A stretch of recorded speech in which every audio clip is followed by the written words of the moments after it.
पूजा उड़ीसा में मागशिर मास में ही इतनी विशेष मानी जाती है? क्यों हर गुरुवार मां लक्ष्मी को उड़ीसा के घर घर में पूजा की जाती है और दीप जलाए जाते हैं? आखिर क्यों स्वयं मां लक्ष्मी जगन्नाथपुरी के वैकुंठ लोक से उतरकर एक गरीब लेकिन सच्ची भक्त शिया चांडालुनी के घर दर्शन देने जाती हैं? क्यों कहा जाता है कि क्यों भगवान जगन्नाथ ने कभी स्वयं अपनी सहधर्मिणी मां लक्ष्मी को मंदिर से बाहर निकाल दिया था? और फिर क्यों मां लक्ष्मी ने उन्हें दिया था भूख और प्यास का श्राप, जिसकी गूंज आज भी मनाबास गुरुवार के रूप में सुनाई देती है? और आज भी ये पूजा केवल उड़ीसा में ही क्यों मनाई जाती है? कैसे किया जाता है मनाबास गुरुवार का पूजन, जिसकी जानकारी आज भी बहुत कम लोगों को है? और कैसे किया जाता है मनाबास गुरुवार का पूजन, ये सारी जानकारी आपको इसी वीडियो में मिलेगी। तो बने रहिए हमारे साथ, क्योंकि अब शुरू होती है वो पवित्र कथा जो केवल भक्ति ही नहीं बल्कि समानता और न्याय का भी संदेश देती है।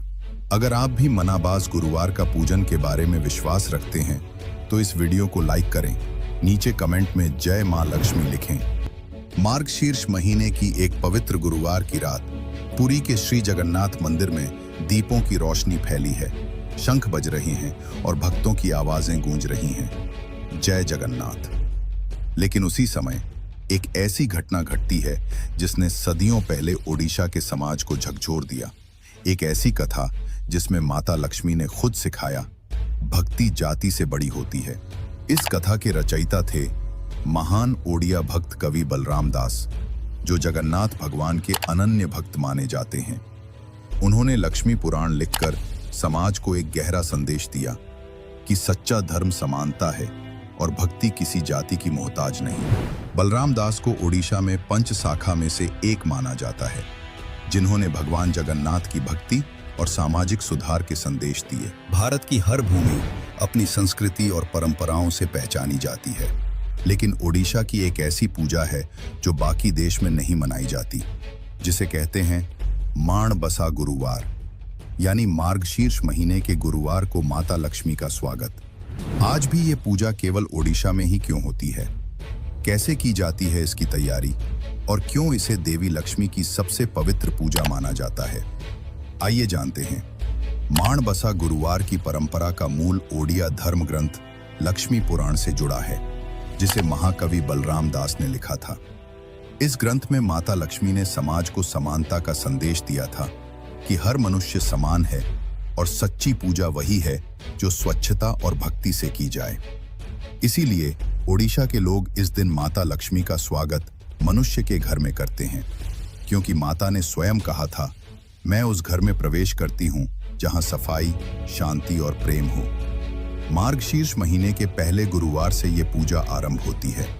इसे 4 लगातार गुरुवारों तक किया जाता है। सुबह सुबह महिलाएं अपने घर की सफाई करती हैं, फर्श पर गोबर और मिट्टी से लेपन करती हैं, जिसे मानाबासा यानी माता के आगमन की तैयारी कहा जाता है। फिर घर के दरवाजे और आंगन में चावल के घोल से सुंदर झोटी अल्पना बनाई जाती है, जो माता के पांवों का स्वागत दर्शाती है। माता लक्ष्मी की प्रतिमा या चित्र को घर के माणबसा स्थान पर विराजमान किया जाता है। फिर महिलाएं स्नान कर लाल या पीले वस्त्र धारण करती हैं, भक्ति गीत गाती हैं और लक्ष्मी पुराण पाठ करती हैं, यानी बलराम दास द्वारा रचित वही कथा जिसमें माता ने भक्ति को जाति से ऊपर बताया था। मार्गशीर्ष महीने की एक पवित्र गुरुवार की रात पुरी के श्री जगन्नाथ मंदिर में दीपों की रोशनी फैली है, शंख बज रहे हैं और भक्तों की आवाजें गूंज रही हैं, जय जगन्नाथ। लेकिन उसी समय एक ऐसी घटना घटती है जिसने सदियों पहले ओडिशा के समाज को झकझोर दिया। एक ऐसी कथा जिसमें माता लक्ष्मी ने खुद सिखाया भक्ति जाति से बड़ी होती है। कहानी शुरू होती है मार्गशीर्ष महीने के एक गुरुवार से। माता लक्ष्मी ने निश्चय किया कि वे देखना चाहती हैं कौन उन्हें सच्चे मन से पूजता है। वो पृथ्वी पर उतरती हैं और एक एक घर जाती हैं। कहीं पूजा के नाम पर दिखावा है तो कहीं सच्ची भक्ति। माता एक गरीब चांडालनी महिला के घर पहुंची। वो घर तो साधारण था, पर भीतर की भावना पवित्र थी। उसने प्रेम से घर साफ किया, दीप जलाए और माता को बैठने का स्थान दिया। वो बोली, माँ, मेरे पास बहुत कुछ नहीं है, लेकिन जो है वो आपकी सेवा में अर्पित है। माता लक्ष्मी उसकी भक्ति से प्रसन्न हो गईं और आशीर्वाद दिया, तेरे घर सदा सुख और समृद्धि बनी रहे। लेकिन जब माता वापस शिव मंदिर लौटी तो भगवान बलराम को पता चला कि माता एक चांडालनी के घर गई थी। उनके मन में क्रोध भर गया।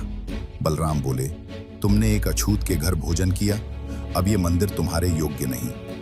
भगवान जगन्नाथ ने भी अपने बड़े भाई की बात मान ली और माता लक्ष्मी को मंदिर से बाहर निकाल दिया। माता बहुत दुखी हुई।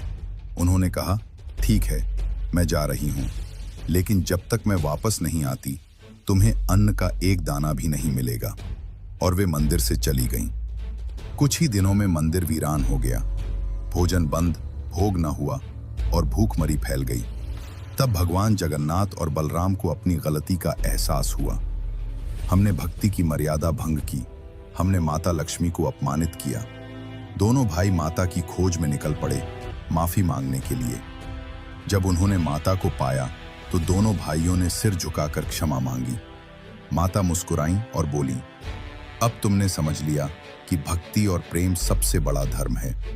फिर माता लक्ष्मी मंदिर लौटी और उनके लौटते ही मंदिर में फिर से दीप जले, भोजन बना और समृद्धि लौट आई। लक्ष्मी पुराण की ये कथा सिर्फ धार्मिक नहीं बल्कि सामाजिक जागृति की कहानी है। महाकवि बलराम दास ने इसके जरिए बताया कि सच्ची भक्ति का धर्म है समानता।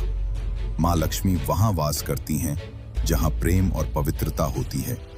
आज भी ओडिशा में मार्गशीर्ष महीने के गुरुवार को महिलाएं घर साफ करती हैं, झोटी अल्पना बनाती हैं और माता लक्ष्मी की पूजा करती हैं। इस दिन को कहते हैं माण बासा गुरुवार। ये दिन सिर्फ एक पर्व नहीं बल्कि वो याद है जब देवी लक्ष्मी ने सिखाया था, किसी को छोटा मत समझो, क्योंकि सच्ची पूजा दिल की होती है।